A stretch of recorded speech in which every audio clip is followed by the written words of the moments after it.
पिछले 45 साल में ये पहली बार हुआ है जब चीन ने एलएसी पर भारत को इतना बड़ा धोखा दिया है। उसके धोखे की वजह से हमारे 20 जवान शहीद हो गए हैं, लेकिन शायद चीन इस बात को भूल गया है कि अगर 1962 की लड़ाई छोड़ दे तो हर बार उसे भारत के हाथों मात ही मिली है।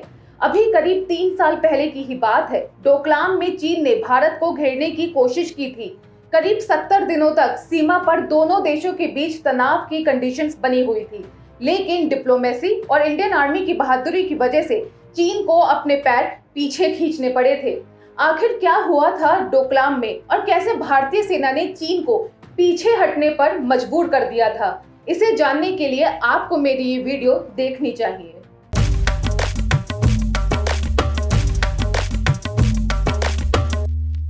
एरिया के लिहाज से भारत का दूसरा सबसे छोटा राज्य है सिक्किम।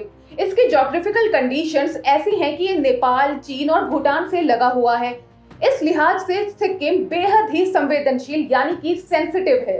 सिक्किम के वेस्ट में है नेपाल, नॉर्थ में है चीन और ईस्ट में है भूटान, साउथ में है सिलीगुड़ी कॉरिडोर। यही कॉरिडोर नॉर्थ ईस्ट इंडिया को पूरे भारत से जोड़ता है।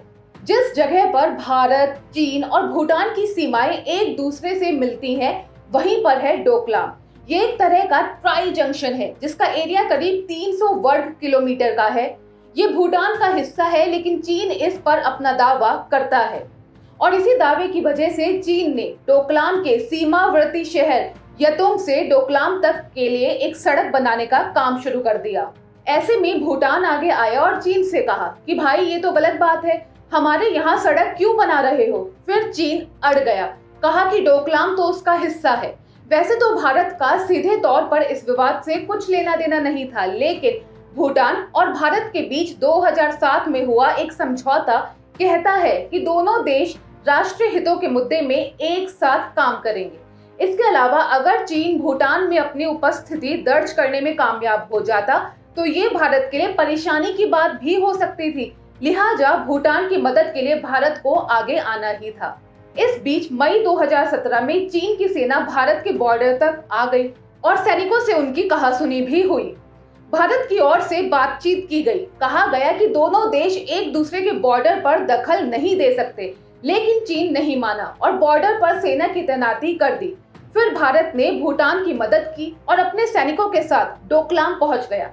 चीन जो सड़क बना रहा था उसे भारतीय सैनिकों ने रुकवा दिया। चीन ने भारत को धमकाने की कोशिश की, भारत की तरफ अपने टैंक लगा दिए, डराने की कोशिश की, लेकिन भारतीय सैनिक डटे रहे। भारतीय सैनिकों ने बॉर्डर पर अपने टेंट लगा दिए। इरादा साफ था कि किसी भी हालत में भारतीय सैनिक पीछे नहीं हटेगी।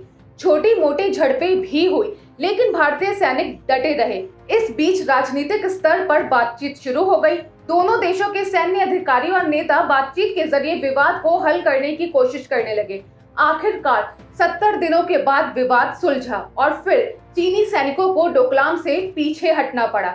इस तरह चीन और भारत के बीच चला विवाद उस समय सुलझ गया, लेकिन अब उसी शिकस्त से खार खाए चीन ने फिर से दगाबाजी की है। इस बार वो गैल्वन वैली में पत्थरबाजी कर रहा है। भारतीय सेना उसका मुंह तोड़ जवाब दे रही है, क्योंकि ये साफ है कि अब भारत 1962 वाली स्थिति में नहीं है। वो अब बहुत आगे निकल आया है, जहां इसे आंख दिखाना किसी भी देश के लिए मुमकिन नहीं है, चाहे वो चीन ही क्यों ना हो। एबीपी न्यूज आपको रखे आगे।